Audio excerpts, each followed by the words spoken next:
Oke, jadi saya ini lagi di kantornya Shalendra. Jadi buat teman-teman yang belum kenal, ini Pak Yos Parengkuan, Halo. founder dari Shalendra Capital, aset manager salah satu yang paling besar ya Pak, di Ya, Indonesia nomor sekarang. 6 terbesar sekarang kita. Nomor 6, AUM-nya berapa Pak sekarang? 32 triliun. Jadi aset under management Pak Yos sekitar 32 triliun, dan saya ini kenal Pak Yos waktu saya masih umur 19 tahun sebenarnya, Iya, waktu iya. dulu. Jadi ini salah satu, suhu yang saya berguru ya Pak. Jadi saya terima kasih udah kasih kesempatannya. Waktu itu saya pernah datang sebagai narasumber, tapi sekarang gantian nih, saya pengen tanya Pak Yos. Oke, siap. Nah, kita mulai mungkin simpel dulu Pak, dari makro dulu. Sekarang kan Trump nih orang fokusnya di makro tuh tarif, tarif, tarif, dan tarif. Tanggapan Pak Yos ini bagaimana dengan tarif 19% ini? Sebenarnya kan gini, kita harus ngelihatnya mungkin secara relatif kali ya. Ya, Karena yang kena tarif bukan cuma Indonesia nih, ya betul, kan? Seluruh dunia kena betul, tarif dan, untungnya kita mungkin salah satu yang agak di bawah gitu loh betul. in terms of tariff rate-nya. Jadi menurut saya, that's actually quite good news gitu loh, dan ini akan membuka opportunity untuk Indonesia. Untuk juga bisa ekspor ke negara-negara lain juga gitu Ya, loh. So, tarif ini memang sesuatu yang agak mengganggu, impact-nya menurut saya akan lebih besar ke Amerika sendiri sebenarnya daripada ke negara-negara yang kena tarifnya.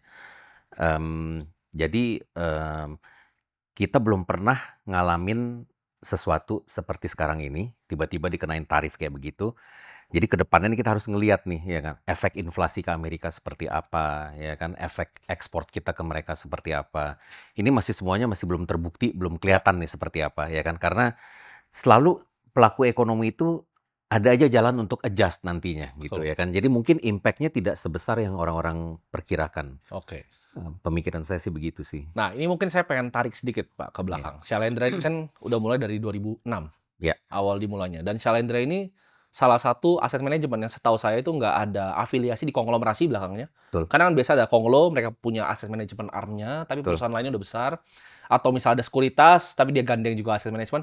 Shalendra ini kan Totally independen. totally independent. Nah, sebenarnya jarang di Indonesia, buat teman-teman yang nggak tahu itu jarang. Ya. Biasanya ada punya sekuritas juga, ada punya aset manajemen. Ya, atau ada asuransi, atau ada Atau ada bank juga, asuransi, ya kan, atau ada atau bank besar, pemerintah. atau bahkan pemerintah, Iya, betul. nah, Nah, gimana Pak survive untuk bikin ini dari 2006 bisa sampai sebesar sekarang? Itu dengan kan ini sangat industri sangat kompetitif, Pak. iya, Aset manajemen semua orang pengen jadi aset manager, semua orang pengen bisa kelola dana orang, betul. pengen punya klien banyak. Nah, gimana caranya Pak Yos ini bikin ini dari 2006 dan cuman bukan bagaimana caranya, tapi filosofi apa, Pak, yang ditanamkan ke para mungkin MI-MI di sini? Iya. Jadi terus terang karena kita nggak punya afiliasi kemana mana Ya, kita 100% independen, ada plus ada minusnya. Minusnya adalah kita nggak punya privilege seperti beberapa competitors kita gitu ya, loh, ya kan. Eee, in terms of akses ke nasabah-nasabahnya bank betul. atau asuransi, kita nggak punya tuh semuanya. Tapi positifnya adalah orang sekarang ngerti bahwa yang namanya Shalendra itu, waktu kita mengambil keputusan investasi, keputusan itu selalu diambil secara independen dan komersial, Ya, ya kan. Tidak karena grup kita lagi ngapain kita harus support grup kita gitu loh, betul. ya kan. Jadi semua pemilihan saham atau obligasi yang kita beli itu, totally independent, berdasarkan, fundamental analysis kita. Itu pertama. Yang kedua adalah kita ini percaya bahwa yang namanya asset management business, Ya, essentially is a trust business. Jadi ini adalah bisnis kepercayaan, ya kan? So, yang kita lakukan selama ini adalah kita mencoba membangun kepercayaan masyarakat terhadap Shalendra. Gimana caranya kita membangun kepercayaan? Kita educate klien kita bangun brand awareness-nya, ya kan? Kita educate tim kita untuk, educate kliennya juga bahwa yang namanya investasi itu nggak sesimpel yang mereka pikir, ya kan? Dan kita selalu anjurkan klien kita untuk berpikir jangka panjang gitu loh, ya kan. Kita terapkan corporate governance di perusahaan kita, and then at the same time kita perbaikin layanan kita terhadap nasabah dengan bantuan teknologi. ya. Jadi ini semua yang kita lakukan, untuk membangun kepercayaan masyarakat terhadap Shalendra, ya kan. Dan hasilnya terus terang cukup membanggakan gitu loh, karena, untuk, sebuah perusahaan seperti Shalendra yang tidak dibantu oleh siapa-siapa, kita survive, terbukti kita udah survive, ya kan? Mulai dari nol di awal tahun 2007, sekarang kita mengelola dana 32 triliun. Nasabah kita adalah top tier institutional investors juga, ya kan? Itu membuktikan bahwa kepercayaan terhadap Shalendra semakin lama semakin membaik gitu loh. Kenapa orang bisa percaya? Karena orang ngelihat selama 18 tahun kita berkiprah di bisnis ini, kita nggak pernah melakukan yang aneh-aneh, Ya. ya kan? Kita nggak ugal-ugalan lah istilahnya gitu loh. Ya. Itu salah satu kuncinya sih. Oke. Nah, ini kan yang saya pengen tanyain adalah gimana caranya Pak Yos ini kan semua orang di market ini punya style-nya masing-masing. Iya. Apakah Shalendra ini kan long only ya setahu saya? Long kebanyakan. only. Ini filosofi apa yang pertama kali mungkin bikin Pak Yos klik gitu kan? Kayak zaman Warren Buffett, dia dulu pertama kan dia pernah belajar teknikal dulu tuh. Iya. Terus akhirnya dia ngerasa, oh ini bukan begini caranya. Tapi saham itu adalah sebuah bisnis yang harus di-value Iya. berdasarkan bisnisnya. Betul. Nah, ini gimana caranya Pak Yos nyampai ke filosofi itu awalnya? Terus terang, filosofi investasi kita memang mengalami transformasi yang cukup signifikan sih. Kalau dilihat dari awal kita mulai sampai sekarang ya. Transformasinya bagaimana? Kira-kira begini. Waktu kita baru mulai Shalendra, dulu kita mikir the best way untuk dapetin AUM dan nasabah-nasabah adalah dengan memberikan mereka maximum return. Ya kan? Segede-gedenya gitu loh returnnya, ya kan? Caranya bagaimana? Caranya adalah kita stick to beberapa investment principles, yaitu fundamental driven, ya kan? Value investing, and high portfolio concentration. Oke. Ya kan? Ini 3 memang di tahun pertama terus terang hasilnya luar biasa. Fund yang pertama kali kita luncurin namanya Shalendra Opti Growth Fund. Waktu itu it's an equity fund, 100 miliar. Return di tahun pertama 144%. Oh, luar biasa waktu itu. Luar biasa, ya kan? Strateginya adalah value driven, fundamental, high portfolio concentration. Waktu itu misalnya nih, kita ngambil posisi di United Tractors. United Tractors itu 40% dari portfolio loh. Karena ini discretionary fund waktu itu, ya kan?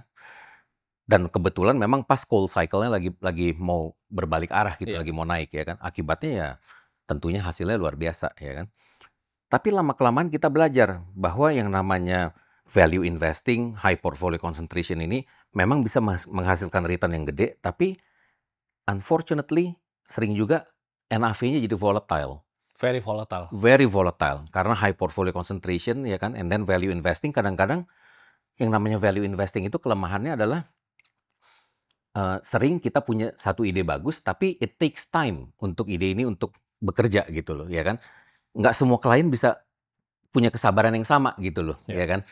Nah, akibatnya lama-lama kita belajar bahwa kalau kita mau menjadi institusi yang besar, mau bisa mengelola dana institutional investor yang besar, mungkin strategi yang lebih bagus adalah kita memberikan above average return, nggak harus luar biasa, returnnya nggak perlu spektakuler, tapi long term consistency is very important menurut saya. Nah, gimana caranya Pak untuk misalnya investor sini kan pasti banyak kan retail yang nonton ini. Ada beberapa mungkin fund manager, tapi mostly retail yang nonton ini. Gimana caranya mereka bisa bikin portfolio yang seperti itu, yang sebenarnya konsisten dan ibaratnya ya nggak terlalu volatile gitu. Karena kan orang banyak yang masuk ke sebuah fund, mereka mau investasi sebuah fund, mereka nggak cuma nyari return yang paling tinggi. Tapi mereka juga cari risk adjusted return kan. Nah, gimana cara bikin risk adjusted return ini? Unfortunately, menurut pengalaman kita ya, kebanyakan orang nggak ngeliatin risk adjusted return loh. Mereka absolut aja lihat. Iya, waktu mereka mau beli reksadana, mereka lihat, wah siapa nih yang top 5-nya nih in terms of return, ya kan? Dia pilihlah dari top 5 itu siapa gitu. Sortino, Sharpie-nya nggak usah dilihat gitu kan. Dia nggak lihat lagi tuh, ya kan? Nggak dilihat lagi sama mereka. Yang penting return-nya dulu gitu loh. Dan ini memang salah satu problem yang selalu kita hadapin, ya kan? Kita mencoba educate orang, tapi kebanyakan orang tuh tidak appreciate gitu loh. Mereka cuma mau lihat pokoknya tetangga sebelah bisa kasih return segitu, kok kalian nggak bisa gitu loh, ya kan? Ini klasik problem yang kita hadapin even sampai sekarang, ya kan? Jadi kalau investor kepengen membentuk portfolio seperti kita, sebetulnya nggak sulit-sulit banget gitu loh, ya kan? Cuma it's all about mindset, ya kan? Masalahnya terutama investor yang generasi muda nih, sorry nih, ya kan? Investor yang generasi muda ini mereka kebanyakan mulainya tuh waktu zamannya COVID. Waktu market indeks masih rendah banget, ya kan, semua masih murah banget. Beli apapun naik, ya kan? And that's been going on for 5 years, ya kan? Jadi di mata mereka kalau kita bilang kita punya produk yang bisa memberikan potential return 20%, nggak seksi, Oke, iya kan? Mereka bilang, "Wah, cuma 20%," itu besar ya. sekali loh, besar Padahal sekali. padahal 20-25% kalau kita compound 3 tahun itu double loh duitnya, Iya, iya kan? Cuma banyak, terutama yang di kalangan muda, buat mereka kurang seksi segitu, ya kan? Nah, jadi kayak saya bilang masalahnya masalah mindset sebetulnya. Kalau kita mau risiko yang terukur, ya kan kita harus realistis gitu loh, ya kan. Yang namanya risiko terukur tidak bisa memberikan return yang spektakuler, iya. ya kan. So it's all about mindset. Jadi style yang berubah apa nih, Pak? Jadi berarti dulu kan lebih agresif nih dengan concentrated portfolio. Sedangkan kan banyak value investor di luar yang sangat ibaratnya sangat menggaungkan concentrated ini seperti Chris Horn. Even Charlie Munger sampai di akhir beliau meninggal, dia bilang kan posisinya cuma 3 yang dia punya. Ya, Satu Berkshire Hathaway, 2 itu Costco, ya. 3 itu fundnya Lilu yang di Cina. Hmm, Nah, itu tanggapan Pak Yos bagaimana terhadap hal itu? Karena itu yang saya praktekkan di pribadi saya. ya, Saya nggak pernah punya, ini kan personal tapi bukan fund ya. betul. Personal saya nggak pernah punya lebih dari 3 sih Pak, posisi dari dulu. Iya. Terus terang saya kalau pribadi juga, saya tetap stick dengan high portfolio concentration, karena Oke, menurut saya itu yang paling efektif, ya kan. Tapi kalau kita mengelola dana orang, ya kan, terutama di Indonesia lah ya, peraturannya beda nih, ya harus kan. bikin produk kan? Harus bikin produk, kalau produk reksadana itu per posisi maksimum 10% dari total dana yang kita kelola. Iya. Tapi kalau produknya KPD atau discretionary fund, itu baru bisa kita kelola Iya. seperti investment pribadi kita Kalau gitu. balance fund juga 10% atau bisa di atas kalau Tetap balance? 10%. Yang Oke. namanya reksadana itu maksimum per saham atau per obligasi 10% dari total dana yang kita kelola gitu loh. Jadi berarti minimum harus punya 10 posisi Iya, kalau reksadana, nggak bisa high portfolio iya, concentration. Kecuali kalau kita produknya KPD, baru beda. iya. Hmm. Jadi perbedaan mindset-nya investor retail ini sama institusi, Hmm. itu apa Pak yang paling mungkin berbeda? Saya pikir kalau investor institusi itu mereka rata-rata udah lebih sophisticated sekarang, Iya, ya kan. Di mana mereka juga sadar bahwa kalau return terlalu spektakuler, mereka juga agak-agak curiga gitu loh, iya, dapat dari mana gitu loh betul, bisa segitu ya kan. Yang betul. lain-lain returnnya katakan cuma 15%, Iya, kok kamu bisa ngasih return 40% gitu, iya, main saham apa gitu loh ya kan. Nah itu akan diobok-obok tuh mereka tuh, perutnya isinya apa sih sahamnya gitu iya. ya kan. Jadi kita harus hati-hati juga gitu loh. Sementara kalau dengan investor retail mereka nggak terlalu peduli. Oke, Mereka yang penting return-nya berapa ya kan, kapan mereka mau tarik dananya bisa, udah mereka tenang lah gitu loh. oke. Mungkin saya pengen masuk ini lebih detail Pak, ke stock selection-nya Pak Yos nih. Mhm, Gimana caranya Pak Yos itu, kan tadi bilang sangat fundamental kan, berarti ini deep research kita sebut ya kan. iya. Jadi Pak Yos benar-benar analisa perusahaannya, pelajarin sampai di luar kepala. Nah ini mulainya nih dari mana Pak, untuk teman-teman yang masih awam ini? Mmm, Proses seleksinya ini, dari iya, awal? yang paling gampang sih mulainya dari baca annual report-nya sih, Oke, baca financial statement-nya yang diterbitkan, kita bisa lihat di website-nya IDX ya kan. Kalau saya biasanya saya mulai dari situ, kalau saya ngeliat, kok saham ini kayaknya menarik, industrinya bagus, valuasinya kok kayaknya murah banget ya, gitu loh, ya kan. Valuasi murah itu nggak berarti beneran murah loh, ya iya, kan. Sering valuasi murah karena there is something wrong gitu iya, loh, ada problem, ya kan. Tapi biasanya saya mulai dari situ, kemudian saya lihat financial statement-nya seperti apa, saya mulai ngeliat rasio-rasionya seperti apa, and then saya mulai bertanya gitu loh, ini saham ini murah karena memang ada problem, atau karena mispriced by the market?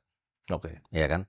Kalau dia mispriced by the market, itu yang saya cari gitu loh, ya kan? Karena market ini sering salah juga gitu loh. Mereka pikir kadang-kadang mereka terlalu pesimis terhadap satu, emiten ya nggak.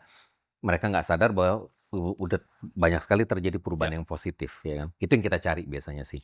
Jadi 900-an saham itu Pak Yos harus liatin semuanya atau, udah ada kira-kira stock universe-nya sendiri yang Pak Yos suka? Sama saya pengen tanya satu lagi, Pak. Investor kan biasa punya circle of competence mereka. Mhm, Misalnya Chris Horn, dia punya beberapa perusahaan yang dia suka, misalnya rating agency gitu kan, mhm, Moody's, S&P. Misalnya Bill Ackman, dia jago di Domino's Pizza, iya, dia jago di F&B lah. Dia iya. jago juga di Hilton, hotel-hotel begitu. Pak Yos punya nggak nih circle of competence, kan Pak Yos tadi bilang dulu pernah main di United Tractor.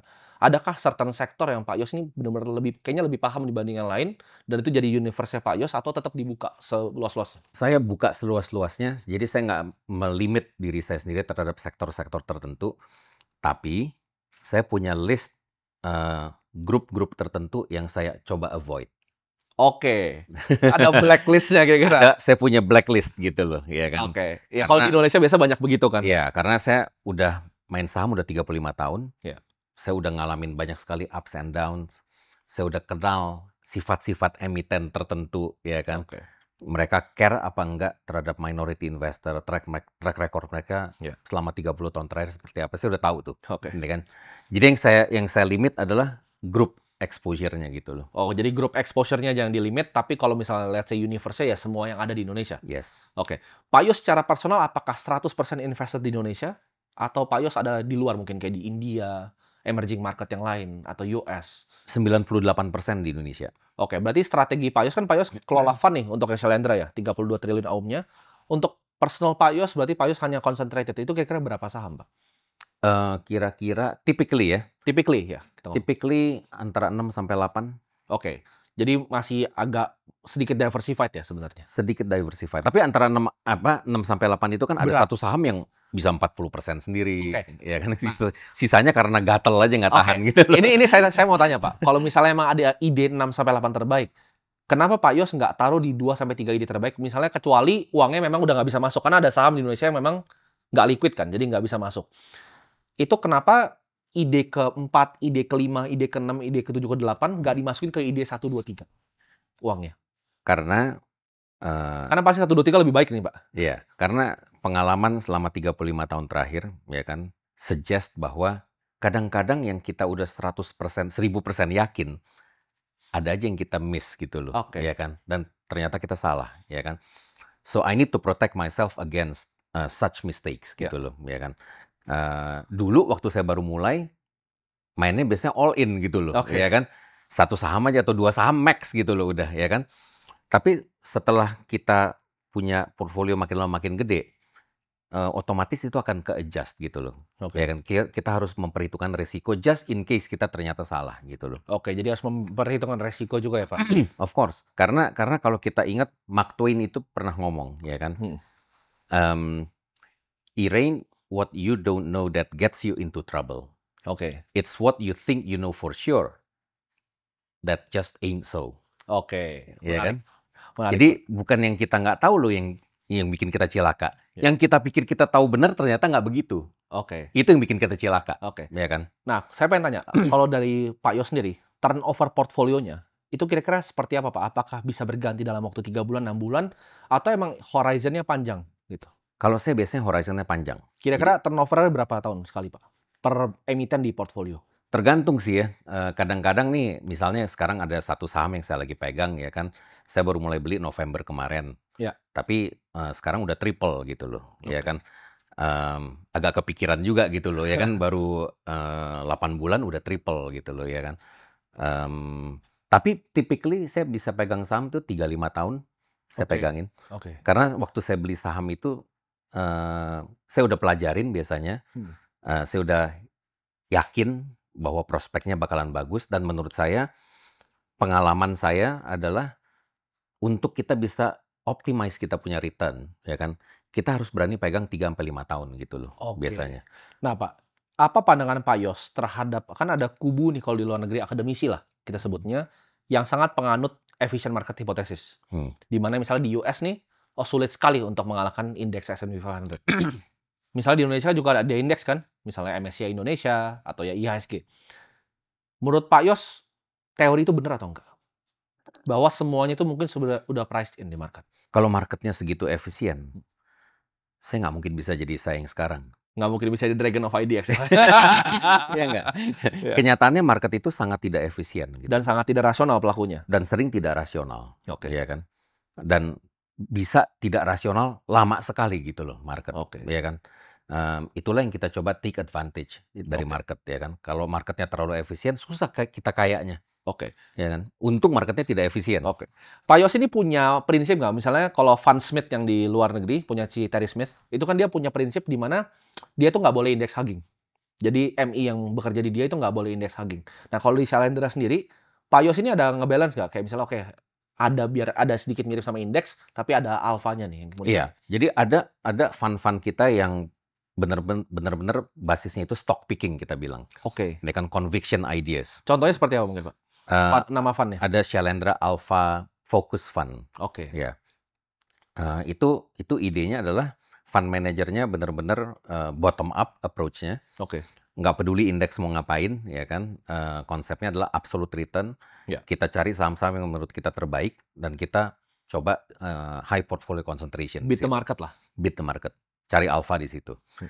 Tapi ada beberapa nasabah, misalnya nasabah-nasabah institusi besar gitu ya, Ya. mereka tuh nggak terlalu appreciate konsep seperti itu. Mereka yang penting kamu bisa kalahin indeks deh gitu loh. Dikit aja nggak apa-apa gitu. Dikit aja nggak apa-apa. Jadi kita bikin beberapa fund kita itu yang kita bilang sifatnya index enhancing, Oke. ya kan. Jadi kita ikutin indeks tapi kita cari alpha juga lah on top of the index Oke. return. Itu biasa berapa persen, Pak, yang dipakai untuk nyari alfanya berapa persen dan berapa yang ibaratnya hugging indeksnya? Yang hugging indeksnya mungkin sekitar 80%-an, Oke. Oke. 20%-nya nyari alpha lah. Oke, tapi itu bisa kalau dia naik bisa significantly outperform, tapi kalau bisa salah juga bisa Betul, underperform. iya. Tapi limited ya, underperformnya limited, upside-nya juga agak limited sih gitu loh. Seberapa sulit, Pak, untuk beating the index di Indonesia? Menurut saya gini, Susahan US atau Indonesia menurut Pak Yos? sama, ya kan. Oke. Kalau kita lihat pengalaman di Amerika di mana-mana, ya kan. Unfortunately, most fund managers itu underperform di indeks. Ya. Ini Ya mungkin background sedikit teman-teman yang banyak yang nggak tahu Pak Yos tuh dari 1989 ya? Mulai Di market. investasi ya, Itu juga udah pernah di market luar negeri juga kan Pak? pernah ya. Jadi gimana Pak Jadi pengalaman beating the index? pengalaman kita, apakah itu di luar negeri, apakah Ya. itu di Indonesia, most fund managers itu underperform di indeks. Ya. Itulah kenapa di tahun 1970-an John Bogle, Ya. the founder of Vanguard, ya kan, dia came up dengan ide, udahlah, dia bilang daripada kita cari jarum di Tumpukan jerami. tumpukan jerami, beli aja jeraminya semuanya gitu Ya. loh, ya kan. And then dia create yang namanya index fund, Ya. kemudian berkembang menjadi ETF, ya kan. Ya. Dan sekarang menjadi sangat populer, ya kan. Tapi menurut kita, kalau kita tetap percaya bahwa dengan fundamental investing, value investing, ya kan, rigorous cash flow analysis dan lain sebagainya, kita tuh tetap bisa beat di indeks gitu loh. Kebanyakan Oke. produk-produk kita kalau kita lihat long term performance-nya, ya kan, kita beat di indeks significantly. By berapa persen Pak kira-kira? Shailendra on average? Ya tergantung produk yang mana sih ya. Ya. Cuma itu outperformance-nya kalau kita tarik 3-5 tahun terakhir sih bisa 30-50%. Oh jauh sekali berarti ya Ya. dari indeks. Ya. Oke. Berarti itu strateginya pure bottom up, nggak ada ikutin hype, nggak ada ikutin FOMO. Nah ini saya mungkin masuk ke Pak, ke struktur market yang saya lihat sekarang kan. Iya. Saya kan aktif juga di crypto market, saya aktif di US market juga dan Indo market kan. Saya melihat Indo market ini strukturnya agak sedikit aneh Pak, di mana ini mengejar saham-saham yang orang banyak bilangnya non fundamental nih Pak. Iya, Tapi kan ada aliran yang sekarang bilang bahwa yang penting kan dapat duit. betul. Tapi kan itu ibaratnya kayak kapal, ya kan nggak ada mesinnya, kosong, ya didorong aja ya jalan gitu kan di kapalnya. Betul. Sedangkan ada satu kapal nih yang sebenarnya mesinnya bagus, harganya bahkan lebih murah, tapi orang nggak ke kapal yang ini Pak. Ini fenomena apa ya? Karena ini saya jarang lihat nih. Di emerging market tuh jarang saya lihat. Bisa Betul, seperti betul, ini. betul. Market kita agak unik nih sekarang ya kan. Jadi saya pernah bikin tabel yang cukup simple. Satu tabel itu isinya 13 saham yang mengalami kenaikan luar biasa selama 2-3 tahun terakhir. Satu tabel berikutnya adalah saham dari 4 bank terbesar di Indonesia. Ya. Ya kan? Kalau kita hitung 13 saham yang kita bilang konglomerasi ini, ya kan, jumlah market cap-nya itu 4.400 triliun. Ya. Total market cap kita 13 triliun. Berarti ini sepertiga dari market cap kita loh. Di sini uangnya. Di sini loh. 4.400 triliun. Ya. 4 bank ini yang udah punya track record puluhan tahun, ya kan. Market cap-nya cuma setengahnya. Ya. 2.200 triliun. Yang interesting adalah kalau kita hitung earnings-nya, Oh iya. dari kelompok pertama, yang 4.400 triliun ini cuma sekitar 19 triliun. Total earnings total ya? earnings-nya. Sedangkan itu satu bank aja lebih loh. Berarti kalau kita hitung PE multiple-nya sekitar 230 Ya. kali. Ya kan? Yang 4 bank ini, udah kayak Nvidia ini. iya. Yang 4 bank ini market cap-nya cuma 2.200 triliun, Ya. tapi earnings-nya 185 triliun. Iya. Jadi 12 kali cuma PE-nya. Ya kan? Ini pertanyaan saya, kenapa orang pilih ke sini Pak dibanding yang jelas ini? Karena yang 12 kali ini nggak make money. Ya kan? Oke. Sahamnya going nowhere gitu loh ya. Yang ada orang banyak rugi main Selama 5 tahun terakhir. selama 5 tahun terakhir. Kenapa begitu? Karena kalau kita lihat selama 5 tahun terakhir terjadi foreign net sell equity outflows sekitar 45 triliun. Dari Oktober kan tahun lalu. Yes. Belum berhenti sampai sekarang nih? Belum berhenti sampai sekarang, ya kan. Itu yang menyebabkan saham-saham bank ini walaupun murah, ya kan, nggak perform. Jadi orang karena tidak ada alternatif lain, mereka bilang, "Gimana dong? Life must go on," ya kan. Iya. Kita tetap harus make money nih, ya kan. Iya. Akhirnya orang lari ke saham-saham yang tadi kita bilang konglomerasi inilah. Oke. Ini sampai kapan, Pak? Ini kira-kira kan market bisa irasional lebih lama dibanding investor bisa bersifat Betul. rasional. Karena mungkin banyak teman-teman yang nggak tahu, saya juga alirannya sebenarnya Warren Buffett banget. Iya. Saya pencinta Benjamin Graham, Oh value gitu ya? investing. Oke. Iya. Dan saya nge-cover satu saham ini dari saya umur 15 tahun, Pak. Iya. Saham yang saya udah beli dari saya umur 15 tahun. Iya. Sekarang ini saya lihat saham yang sama ini, itu menurut saya murah sekali. Karena kalau kita compare sama India punya misalnya HDFC Bank, Iya. kalau kita lihat PB multiple-nya dia udah di atas. Ini paling bawah, Pak, sekarang. Dengan Betul. earnings yang konsisten bertumbuh tapi nggak ada yang lirik. Betul. Kenapa hal itu bisa terjadi dan apakah ini karena era internet kah? Retail lebih FOMO dengan ibaratnya lebih gampang dipom-pom? Apa gimana, Pak? Apakah ada dampaknya? Karena saya lihat retail di sekuritas itu meningkat loh, Pak. Iya. Beberapa sekuritas yang retail dominan itu sekarang di nomor 3, nomor 4. Iya. Dibanding yang besar-besar, kalau misalnya insti kan dulu misal JPM dan lain-lain, itu udah turun, Pak, sekarang. Betul. Yang naik nih retail malah. Betul. Dan ini memang fenomena yang agak mengkhawatirkan menurut saya, ya kan? Karena pemain-pemain retail ini mereka tergiur dengan return yang sangat fenomenal, ya Iya. kan? Karena mereka ngelihat, wah, tiap kali perusahaan IPO sekarang Untung. bisa ARA 5-6 kali, 10 kali gitu, ya kan? Jadi semua pada ngejar itu aja gitu yang paling gampang gitu loh menurut mereka, ya kan?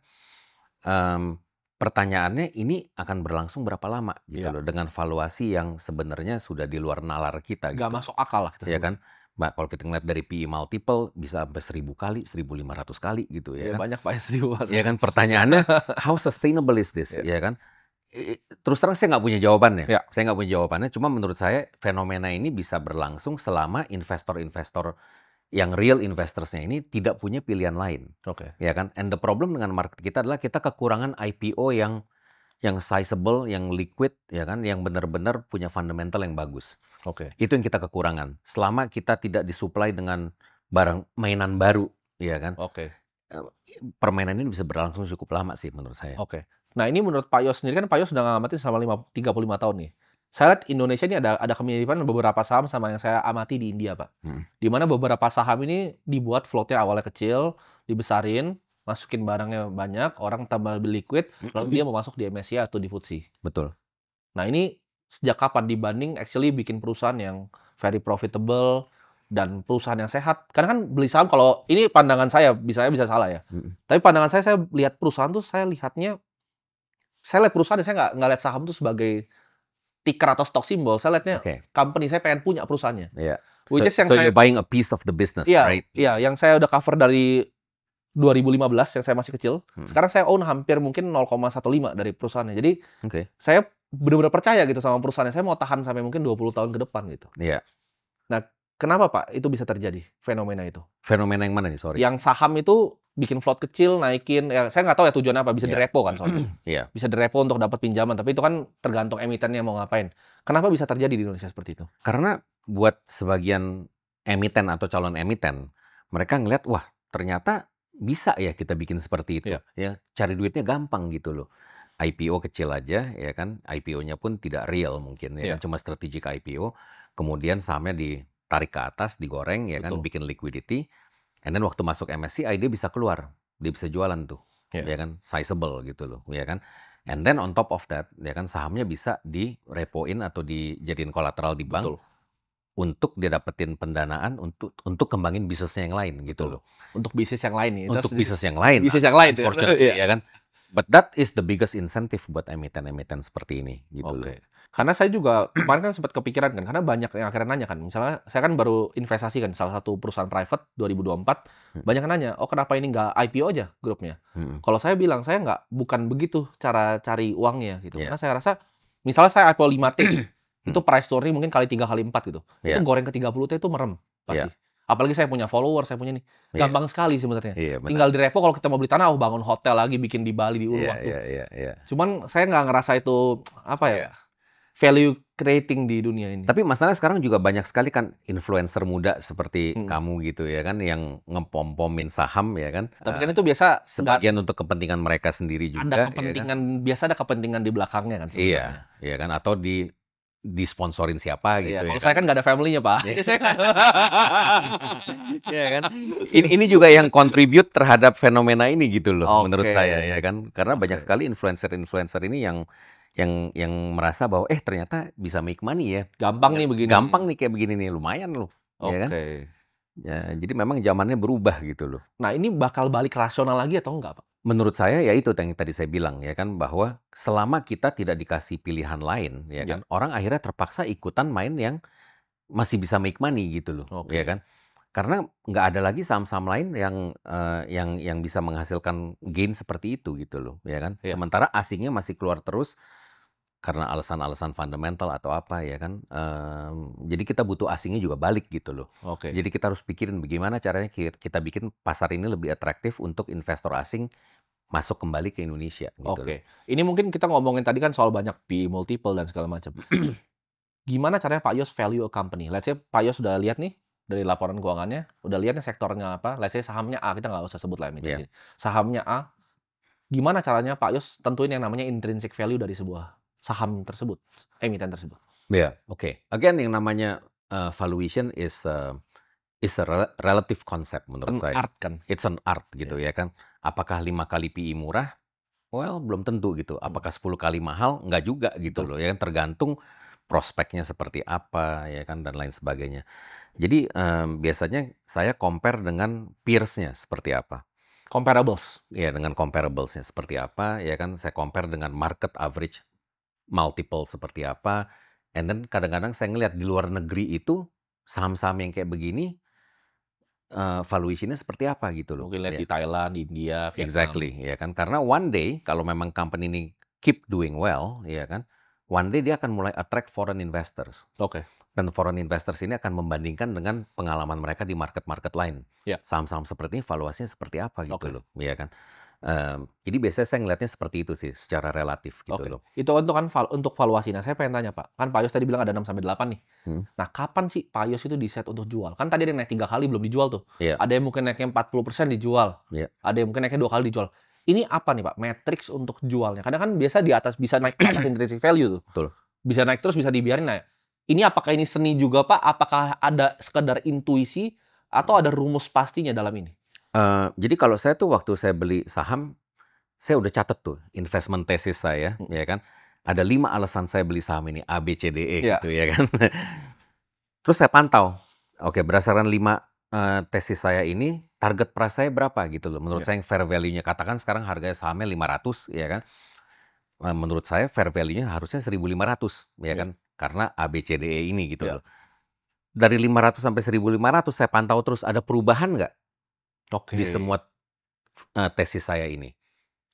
Kalau ternyata ada perubahan lebih baik, ya mungkin saya akan revise target saya, Ya. naikin lagi. Tapi kalau perubahannya memburuk, dan saya akan mulai mikir gitu loh.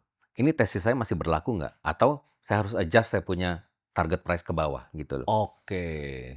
Sampai di trigger point-nya saya akan take profit. Berarti nggak ada kan, Pak, investasi ditinggal tidur tuh nggak ada dong, Pak, berarti?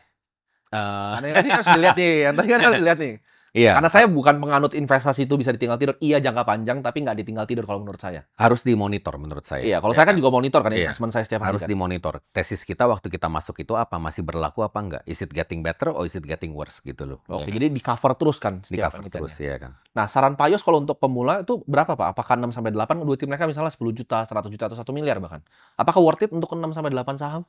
Gini, untuk para pemula sebetulnya menurut saya pertanyaan pertamanya bukan masalahnya sahamnya ada 6 atau 8 atau cuma 2 gitu ya kan. Masalahnya dia itu bisa komit nggak untuk memperhatikan saham-saham ini full time. Karena Oke. kalau kita mau jago main saham, nggak bisa setengah-setengah gitu loh. Setuju, Pak. Ya kan, harus full time, kita harus obsessed gitu loh ya kan. Harus setiap hari mikirin, setiap hari ngeliatin, cari ide-ide terus ya kan. Nggak bisa cuma setengah-setengah gitu loh. Jadi dia punya nggak waktunya untuk komit seperti itu. Kalau dia nggak punya, mendingan beli reksadana aja. Setuju. Ya kan, karena kalau dia nggak punya waktu untuk mikirin, untuk perhatiin, pasti ujung-ujungnya nggak bisa bagus Karena itu hasilnya. full time job kan, Pak, It's a sebenarnya. full time job. Nah, ini banyak yang nggak paham nih, Pak. Ada yang kira, oh itu bisa semuaan pasif, ditinggal tidur dan segala macam. Mana mungkin bisa begitu, ya kan? Ini aja Ya. ngantor sini banyak orang yang rame kan. Setiap hari kita terima berita, ya kan? Setiap Iya. hari beritanya berubah-berubah, Iya. kondisi ekonominya berubah-berubah, ya Iya. kan? Mana mungkin nggak diperhatiin tiap hari. Iya. Nah, ini step by step-nya apa, Pak? Untuk orang jadi seorang enterprising investor, dia mungkin mikir, oke, saya mau full time di sini. Menurut Pak Yos itu bisa kaya atau nggak lewat investasi? Of course, ya kan? Of course, kalau kita komit gitu loh, ya kan? Kalau kita benar-benar mau belajar fundamental analysis itu seperti apa, kita punya waktu untuk memperhatikan saham-saham kita, cari ide-ide, ya kan? Survei ke sana kemari, ya kan? Kuncinya itu sih, ya kan? Cuma kalau kita punya kerjaan lain kan susah kan, Iya. iya kan? Nah, saya ada pertanyaan, Pak. Pak Yos itu mungkin investnya only public doang atau ada private juga? Ada private, saya invest di F&B. Contohnya ya. Pak, F&B-nya mungkin biar teman-teman tahu juga.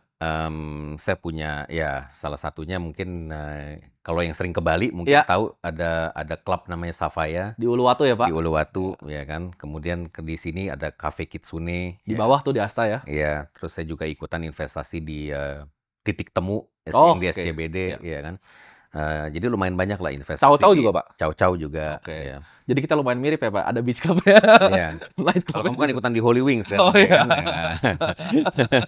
Jadi ada ya, Pak? Private investment juga ada? Ada, ya. Tapi terus terang jadi ada investment di F&B. Saya investment di paintings juga. Oh, di paintings juga, Iya. Pak? Indonesia lokal atau luar? Kebanyakan Indonesia. Oke. Kebanyakan Indonesia. Sukanya siapa, Pak, kalau paintings Indonesia? Saya suka yang old masters seperti Oh, oke. Hendra Avandi. Gunawan, Avandi, ya kan, Lemaya, Iya. ya kan, kayak gitu-gitu. Cuma ya terus terang dari semua pengalaman investasi ini tetap yang paling enak main saham sih menurut saya. Paling Karena paling liquid, ya kan. Kalau misalnya kita salah ya tinggal cut loss, Iya. ya kan, and then we can move on gitu ya. loh. Mungkin untuk pertanyaan terakhir nih, Pak. Kalau misalnya Pak Yos ini cuma boleh pilih 2 saham, Pak. Tapi 2 saham ini itu untuk anak Pak Yos dan untuk anak-anaknya mereka lagi. Pak Yos ibaratnya nggak boleh sentuh sama sekali. Hmm.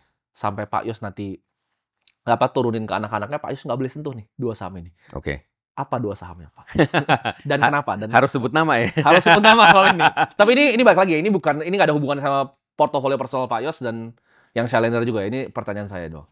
Iya, iya. Pak Yos bakal pilih 2 apa sahamnya? Dan Indonesia? Oke. Menurut saya satu yang pasti ya, Ya. yang immediately comes to mind adalah BCA sih.